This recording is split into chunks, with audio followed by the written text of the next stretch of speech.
we have to go back and reassess and rediscuss the Tiffany Stratton Charlotte Flair segment. The talk. I'm going to give us like a bit of credit. Okay, it's like we had to do this show like minutes after the show ends, and I think we like pretty much like nailed down like all the issues with this. It's not like we knew all of the details of the fallout because this was like half an hour after the show had ended. But plenty came out over the weekend with various reports. In essence, we can boil it down to that this promo went well off the rails, and it was very evident watching this. Like Charlotte Flair was very thrown off by this audience. Why is a question that I think you could ask here. This is not a case of like where they're playing 50-50 where she's like, she is the heel in this story and got a heel reaction. But it really threw her off. And then by the end of this, like they were going off script, and Sean Ross. So maybe let's be specific about maybe what has been reported. It's that she, upon getting that Dominic Mysterio, Don Callis type of reaction every time she spoke up, decided to just forego her lines and decided to just give up her portion of the segment. Well, you hear it by the end when she just literally said, okay, you can have the last word. Like she punts on this promo by the end of the segment and just lets Tiffany finish. And that's when Tiffany uses the line that's probably going to be the most focused upon is like, after WrestleMania, you're going to be alone, just like you are in your personal life. And what's your record there? 0-3. And she woos and just hightails it out of there. And now, how much of that do we know was as intended, or ad-libbed, or just delivered without? I cannot say with 100% certainty that the 0-3 line was not at least broached as though we could go there. I would say if that was off the cuff, I would say that's pretty unprofessional to throw that out there as just like taking a shot back at Charlotte. The other side of this way is that, this got a lot of attention over the weekend, and are there positives for this program that are taken from this? Because now we're in a situation very much like a number of years ago with Charlotte Flair and Becky Lynch when they had that belt presentation ceremony that went totally off the rails.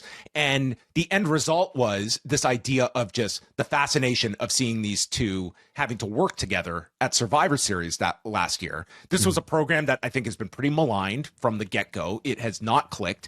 They had a pretty awful segment a few weeks ago, which I'm sure was a big impetus for this on Tiffany Stratton's behalf when she was steamrolled. And now I think you have at least a segment of the audience that is watching this now with this idea of the two having to cooperate at WrestleMania and for this final stretch of TVs. Yeah. I think this, to answer your question, John, has shaped up to be one of the more interesting builds heading into WrestleMania, one of the more interesting feuds we could say heading into WrestleMania, whether or not by design or due to just factors. I think due to their sort of unintended effect, that might be debated, but nonetheless, I certainly feel a bit more interest in talking about this feud than I do Io versus Bianca versus Belair, or like any number of some of the matches going into WrestleMania. And that's because they have managed to achieve a level of realism in the animosity between the two through these very, very awkward, strange segments. How that will lead towards WrestleMania, professional wrestling is ultimately a cooperative event. It's a cooperative sport. And they demonstrated in these segments, if these reports are to be believed, that they are not cooperative with each other. How will that play itself out in ring? This is for a successful match to happen, you need two people to be on the same page throughout its entirety. And I think it'll be very obvious, if that's not the case. I have to think, because it's such a talking point, these two will be on their best behaviors, and they will, I also think the two of them recognize that they actually have stumbled onto something. I think the company will, by this point, have realized that they've stumbled onto something like very significant here and very positive. So I think they will try to milk this, maybe continue to work all of us through whatever, means that might be, they might create.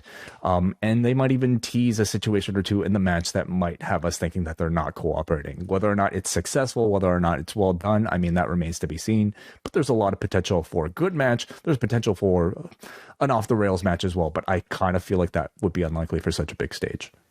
It's WrestleMania month on the Post Wrestling Cafe, and we are going to have wall-to-wall coverage of the events from Las Vegas beginning Thursday, April 17th. We're going to be doing daily shows on the Post Wrestling Cafe featuring myself, John Cena, and many more of the Post Wrestling staff. Plus, this month, it is 2 editions of Rewind Away as we cover SummerSlam 1997 and a retrospective of Jumbo Tsuruta. All that, plus coverage of New Japan's Sakura Genesis, Windy City Riot, Collision Course, and of course, Daredevil Born Again on MCU Later. PostWrestlingCafe.com, $6 gets you in the door. There is a very interesting psychology to all of this as well. And I mean, you would have to get into Charlotte Flair's head to really get to the she has a history of these sort of uncooperative segments on TV. Well, you have the Becky precedent from a few years ago, and that was like a little bit of a different case than this one. Like, here is Charlotte Flair, who is coming off like a disastrous year, like personally, professionally. I mean, that was a serious knee injury. She's coming back from this. I think we can all make like a certain relative speculation that she came back with the idea. I do believe that return at the Rumble, like, it felt like it was kind of open-ended of, am I going to be embraced, and playing it up like this babyface comeback story that this last year you could have told this story, at least the return from the knee. I'm not saying you had to incorporate the divorce, but now the divorce is kind of like out there as fodder for this whole buildup. But she's coming back from this huge surgery. She's 39 years old, and this is a company that, yes, it has, I think, evolved its standards among its women, but this is a company that historically, like, they have, like, this was not all that many years ago. Mickie James is being, in heel fashion, Alexa Bliss calling her old, and it's much more difficult for a female to age in this industry than for a male. And she's coming in probably not getting maybe the reaction she was hoping she would get, that she's in this position, and still being thrown off by these heel reactions. And like, you are pretty much working with who you could view as very much competition for your spot, that is like a younger version of yourself. And to the betterment of the match, am I making this person look so great that I'm handing my spot to her? And that might sound crazy, but there is a lot of paranoia in this industry that these people have. It's a finite time. And when you come off major surgery, you realize how finite that time is. And I'm sure there's a lot of head games going on with Charlotte Flair in all of this. And we kind of just saw that a lot of this can be contained to backstage. Well, it exploded onto television last Friday for what's going to be a very much heavily dissected segment, and intrigue in the chemistry here that pro wrestling does lend itself to, this kind of weird kind of glass house mentality for its fan base. I think there's interesting validity to everything you just mentioned, and that is sort of the very unique thing about professional wrestling. Like, we talk about F1 and the sort of interesting dynamics between two teammates in F1 essentially being each other's biggest rivals. That might be even like a bigger sort of fascination within professional wrestling, where the person you're sitting across to and trying to create a match with could potentially be the person that'll be replacing you. It certainly seems to be, the optics seem to present itself in this particular matchup between these two, right? Two gymnasts, both blonde, and kind of have like a similar aristocratic type of character. That said, though, we just took a pretty deep look at like a Brett versus Shawn rivalry, right? And for all the stories that have been out there about how much these two actively hated each other, actually hated each other from the beginning to the end, in ring, they always managed to work together quite well, right? And I think no matter how you might feel about your opponent, it reflects better on you as a professional wrestler if you can put your personal differences aside for the betterment of a story. If your boss wants you to make this person look good, well, you go out there and you do your job. You would hope that a veteran who's been given as many opportunities as a Charlotte, who comes from the pedigree that she does, would have enough security to maybe embrace that and to acknowledge that.